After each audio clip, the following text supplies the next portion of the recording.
Olá, começa agora mais uma análise aprofundada aqui no Deep Dive.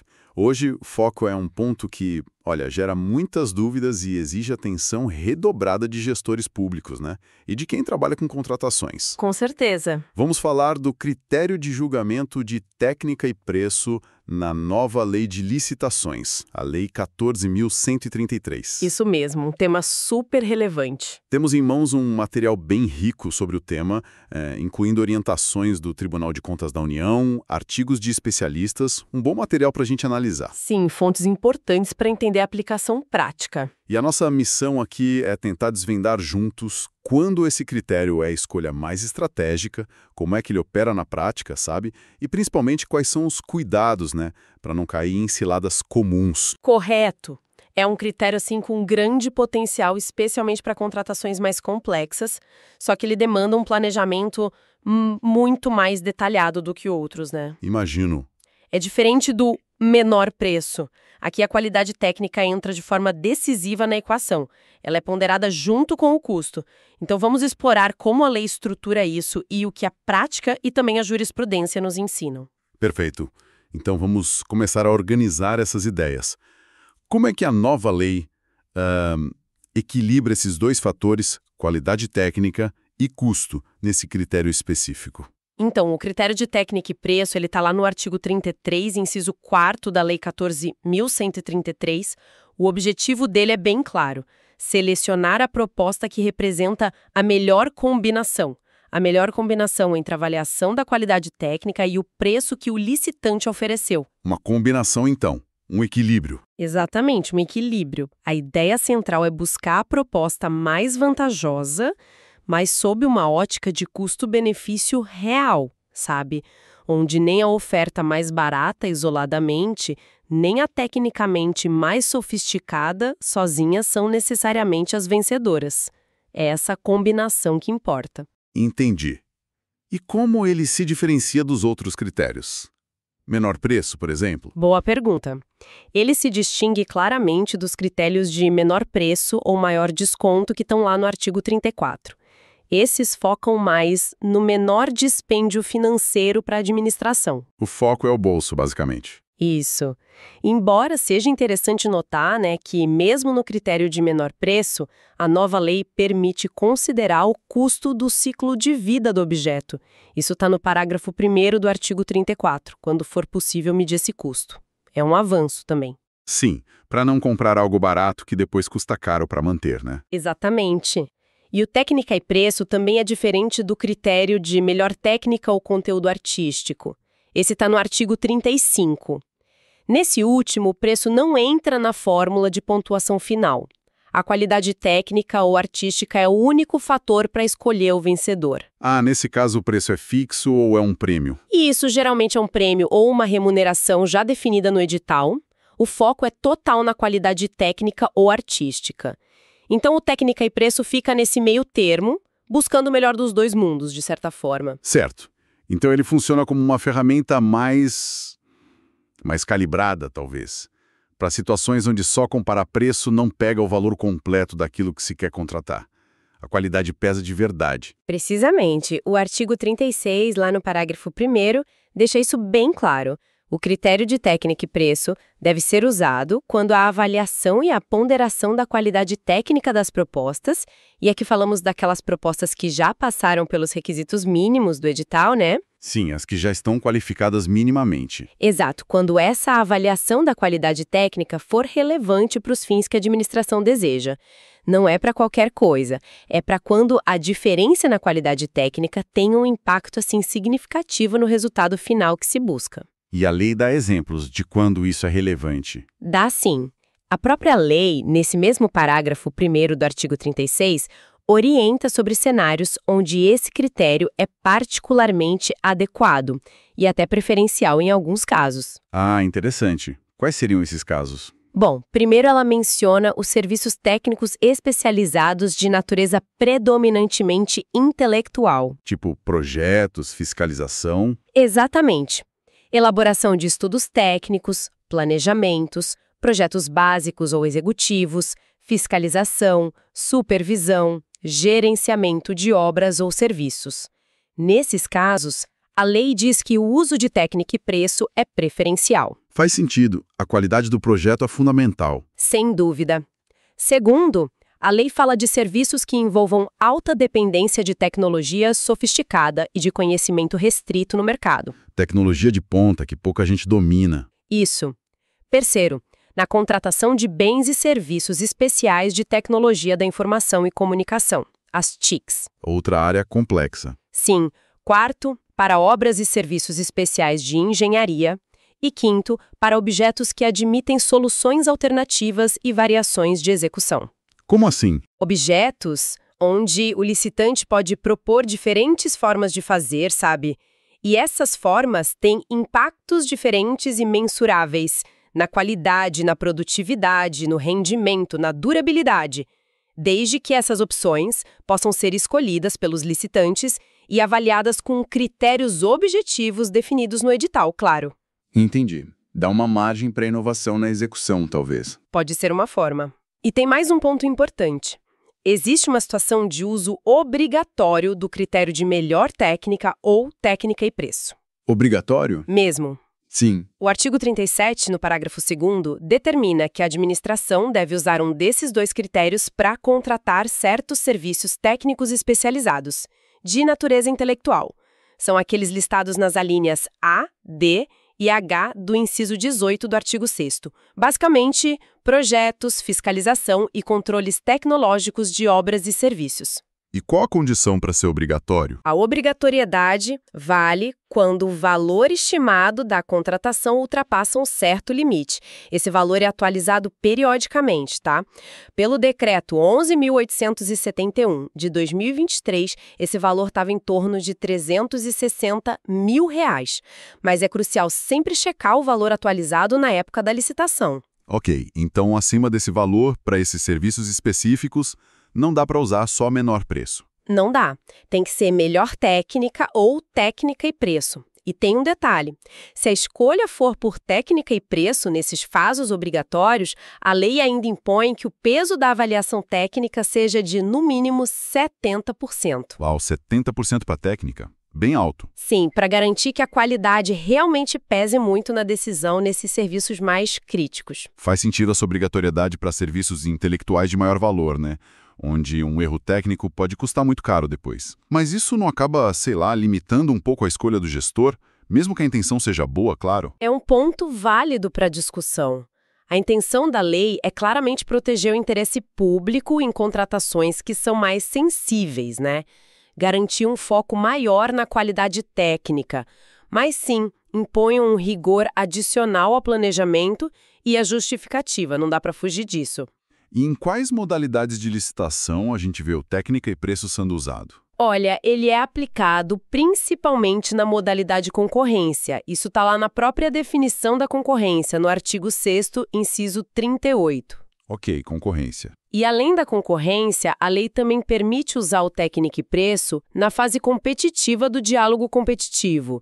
Isso se esse for o critério definido como o mais adequado para a solução que foi identificada durante a fase de diálogo, né?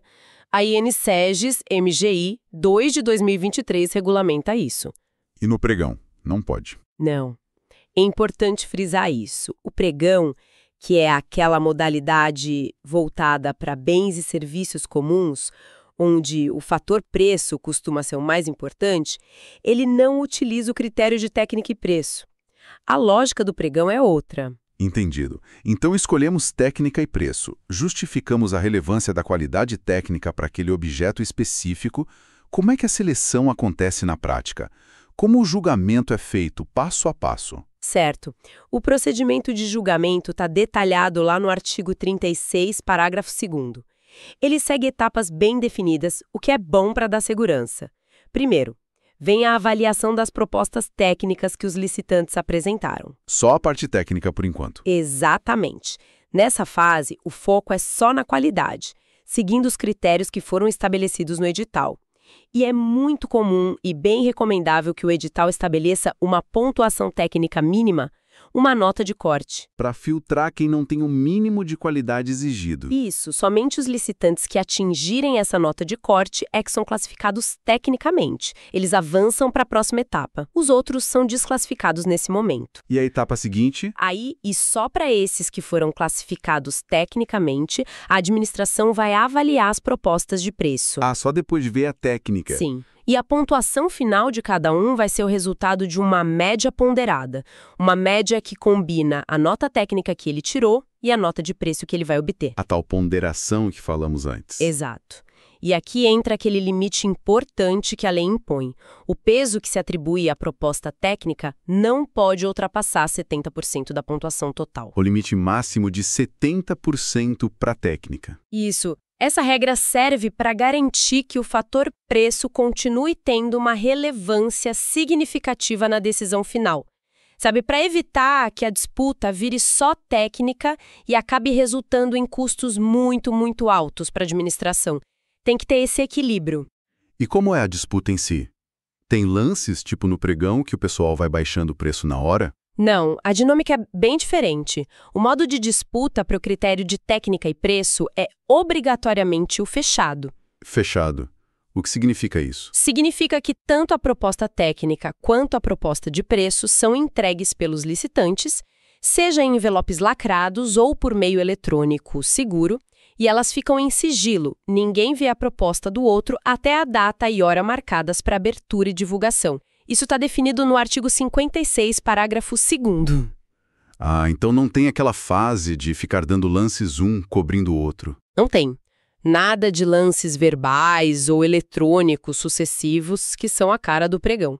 A competição aqui se baseia na qualidade e no preço que foram ofertados inicialmente, na proposta fechada. Entendi. Isso muda a estratégia do licitante, imagina. Totalmente. Exige uma estratégia diferente. O licitante precisa apresentar sua melhor condição, tanto técnica quanto de preço, logo de cara. Não tem segunda chance para melhorar o preço depois. Certo. E agora chegamos ao ponto que talvez seja o mais delicado. A avaliação técnica. Como é que a gente garante que ela seja feita de forma justa, objetiva, sem cair na armadilha da subjetividade? Porque avaliar qualidade pode ser um terreno meio escorregadio, né? Sem dúvida alguma. Esse é o coração do critério e, ao mesmo tempo, é a sua maior vulnerabilidade. Uma avaliação técnica que é subjetiva demais pode comprometer princípios básicos da licitação, como a isonomia entre os participantes e o próprio julgamento objetivo. E aí abre margem para tudo, né? Recursos, questionamentos. Exatamente. Justamente por isso, o artigo 37 tenta trazer mais concretude para essa avaliação. Ele detalha os fatores que devem ser considerados. Não é uma lista opcional, são fatores que devem entrar na análise. E quais são esses fatores? São basicamente 3 grupos de fatores. Primeiro, a capacitação e experiência do licitante. O histórico da empresa. E isso, como se verifica isso? Por meio de atestados que comprovem que a empresa já executou obras, forneceu produtos ou prestou serviços similares ao que está sendo licitado agora. É um olhar para o passado, para a experiência comprovada. Ok, capacidade, experiência. Qual o segundo? O segundo são os quesitos qualitativos da proposta em si. Aqui a análise é mais aprofundada, mais fina, e geralmente é feita por uma banca especializada, como vamos ver. E o que se avalia nesses quesitos? Avalia-se o domínio que o licitante demonstra ter sobre o objeto da licitação, a qualidade da metodologia de trabalho que ele propõe, o detalhamento do programa de trabalho, a qualificação da equipe técnica que ele diz que vai alocar para o contrato e também a adequação dos produtos ou resultados que ele promete entregar. É onde se mede, digamos, a inteligência e o planejamento por trás da solução que ele está oferecendo. Entendi. É a proposta em si, o como fazer. Exato. E o terceiro fator, que é uma novidade bem relevante da Lei 14.133, é o desempenho anterior do licitante. Desempenho anterior, como assim? O histórico de como o licitante se saiu em contratos anteriores que ele já teve, com a administração pública. Isso pode ser considerado na pontuação técnica. Mas como saber desse histórico? A ideia é que esse desempenho esteja registrado no Portal Nacional de Contratações Públicas, o PNCP. Aquela plataforma que busca centralizar os dados de contratações do país para dar mais transparência. O artigo 37, inciso 3, e o artigo 88, parágrafos 3º e 4º, prevêem isso. Um bom histórico registrado lá no PNCP pode render pontos preciosos na avaliação técnica. Nossa, isso é interessante. Incentiva as empresas a manterem um bom desempenho nos contratos, né? Exatamente. Cria um ciclo virtuoso, pelo menos na teoria. E sobre a banca avaliadora que eu mencionei? Sim, quem faz essa avaliação técnica? O artigo 37, no parágrafo 1º, exige que essa banca tenha no mínimo 3 membros. 3 pessoas. E quem podem ser? Isso, desde que tenham comprovado conhecimento técnico, experiência ou renome na área do objeto que está sendo licitado. Mas o trabalho desses externos tem que ser supervisionado por agentes públicos designados conforme diz o artigo 7º. Isso pode trazer uma expertise que talvez a administração não tenha internamente, para avaliar propostas muito específicas. Uma boa ideia. Pode trazer mais qualidade para a avaliação. E tem aquela regra específica sobre o profissional-chave, não é? Se uma empresa ganha pontos por ter, sei lá, um engenheiro super qualificado na equipe. Exato. É uma salvaguarda importante, prevista no artigo 38. Se a pontuação técnica de um licitante foi decisivamente influenciada pela qualificação técnico-profissional de um membro específico da equipe dele, aquele profissional que foi indicado na proposta como diferencial... Aquele craque do time. Isso, esse profissional deve participar direta e pessoalmente da execução do contrato. Não basta o nome dele constar no papel para ganhar pontos. Ah, para evitar o famoso aluguel de currículo, né? Exatamente. A ideia é coibir essa prática. Garantir que a expertise que justificou a escolha daquela proposta seja efetivamente aplicada no trabalho que vai ser entregue para a administração. Faz todo sentido. Então, resumindo as vantagens, o critério permite contratar com foco na qualidade superior comprovada, o que é essencial em serviços complexos, tecnologia, áreas intelectuais, onde o preço sozinho não diz tudo. Mas, do outro lado da moeda, quais são os maiores riscos, os desafios na prática? Olha, o risco principal, sem dúvida nenhuma, é a subjetividade excessiva na avaliação técnica. Isso é o calcanhar de Aquiles. Se os critérios não forem claros. Exatamente. Se os critérios de pontuação não forem claros, objetivos, mensuráveis lá no edital, abre-se uma porta perigosa, uma porta para direcionamentos, para contestações intermináveis, para recursos e até para anulação do processo todo. Um pesadelo para o gestor. Com certeza. O outro grande desafio está na definição da ponderação entre técnica e preço. Mesmo respeitando aquele limite legal de 70% para a técnica, um peso que seja desproporcional para a realidade daquele objeto pode levar a contratações caríssimas. Pagar muito caro por um ganho de qualidade pequeno, talvez? Isso, um ganho de qualidade marginal que não justifica o preço extra. E isso fere o princípio da economicidade.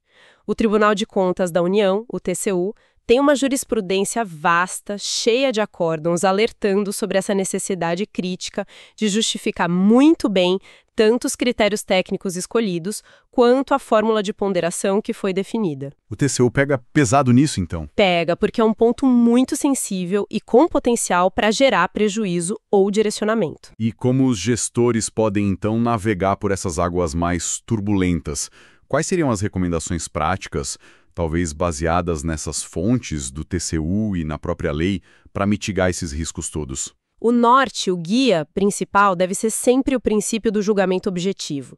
Ele está lá no artigo 5º da lei, é fundamental em qualquer licitação, mas no técnico e preço ele é ainda mais crucial. Julgamento objetivo. E como tornar isso concreto? Para concretizar isso no técnico e preço, algumas boas práticas são essenciais. Muitas delas, como você disse, são ecoadas repetitivamente nas decisões do TCU. Vou listar algumas. Ótimo. Primeiro, critérios claros e objetivos no edital. Parece óbvio, né? Mas é onde muitos problemas começam. É essencial definir precisamente o que vai ser pontuado na proposta técnica e como essa pontuação vai ser atribuída. Usar métricas, parâmetros o mais objetivos possível. Evitar termos vagos tipo alta qualidade. Exatamente. Evitar alta qualidade, notório saber, excelente metodologia, sem dizer como isso vai ser medido objetivamente. O TCU tem decisões, como o Acórdão 1257 de 2023 do plenário, reforçando essa necessidade de detalhamento para reduzir a subjetividade.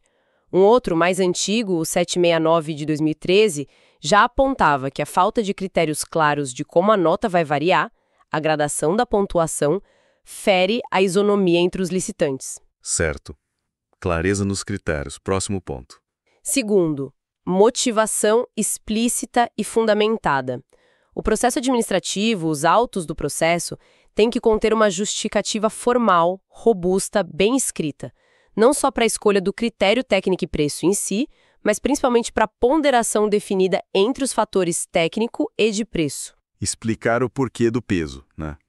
Por que 70-30 e não 60-40? Exatamente. É preciso demonstrar a razoabilidade dessa proporção para aquele objeto específico que está sendo licitado. Por que a técnica precisa pesar tanto assim? Ou porque o preço tem esse peso?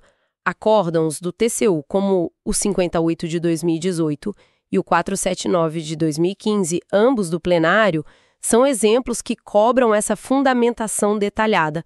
Não basta só escolher, tem que justificar. Justificativa robusta. Ok. Terceiro, fundamentação detalhada das notas técnicas.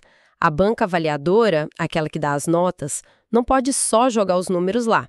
É obrigatório que ela registre, num relatório bem detalhado, circunstanciado, o porquê de cada nota que ela atribuiu. não basta dizer nota 8, tem que dizer por quê. Isso tem que explicar como a proposta daquele licitante atendeu ou não atendeu a cada critério que estava no edital. O Acórdão 1257 de 2023, que eu já citei, e um mais antigo, o 700 de 2012, também do plenário, ilustram bem essa exigência de transparência na avaliação. Transparência total na avaliação. Quarto ponto. Quarto, cuidado com fórmulas de preço que criam pisos. As fórmulas matemáticas usadas para calcular a nota de preço não devem, na prática, funcionar como um preço mínimo disfarçado. Como assim? Impedir que propostas que sejam realmente mais baixas consigam ser competitivas na nota de preço.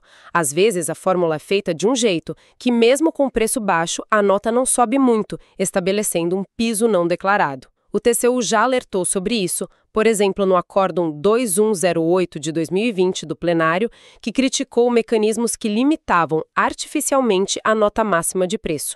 A fórmula tem que refletir a variação de preços de forma justa. Entendi. A matemática da nota de preço tem que ser bem pensada. Quinto, Atenção a exigências restritivas na pontuação técnica.